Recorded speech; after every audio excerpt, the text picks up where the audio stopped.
BJP OBC मोर्चा की बैठक में बोले सीएम योगी आदित्यनाथ, पिछले 7 सालों में 6,50,000 सरकारी भर्तियां की गई हैं। 6,50,000 में से 60% एससी ओबीसी को नौकरियां दी गई हैं। एसपी सरकार में 86 एसडीएम की नियुक्ति हुई और 86 में से 56 एक ही जाति के लोग नियुक्त हुए। तो एसपी सरकार के वक्त पर निशाना साधा है योगी आदित्यनाथ ने। क्या कुछ कहा, आपको सुनवाते हैं। Uttar Pradesh public service commission का परिणाम आता है। 86 एसडीएम की भर्ती होती है और 86 में से 56 एक जाति विशेष के हो जाते हैं। क्या ये ओबीसी के हितों पर कुठाराघात नहीं था? बहनों और भाइयों, क्यों लोग उसमें मौन हो जाते हैं? क्यों नहीं बोलते हैं?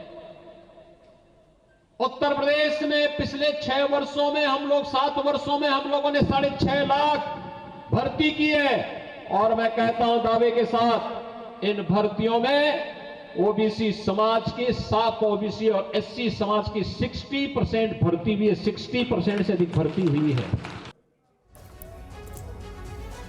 और इसी ओबीसी मोर्चे की बैठक में केशव प्रसाद मौर्य का बयान, चुनाव पार्टी ही लड़ती है, पार्टी के बल पर चुनाव जीता जाता है। बीजेपी सरकार के तमाम मुख्यमंत्रियों को नहीं पता होता कि वो सीएम बनेंगे। केशव प्रसाद मौर्य का ये बहुत अहम बयान सामने आया है इसी मीटिंग में। और लखनऊ से पंकज झा हमारे साथ इस वक्त लाइव जुड़ चुके हैं। संगठन सरकार से बड़ा होता है, ये कहने वाले केशव प्रसाद मौर्य आज अपने बयान के जरिए क्या संदेश देने की कोशिश करते हुए दिखे? पंकज। समीर, देखिए आज सवेरे तो साथ थे सीएम योगी और डिप्टी सीएम केशव प्रसाद मौर्य विधानसभा में, लेकिन जहां मैं हूं ओबीसी मोर्चे की बैठक में तो फिर से लग रहा है कि लकीर खींच गई है।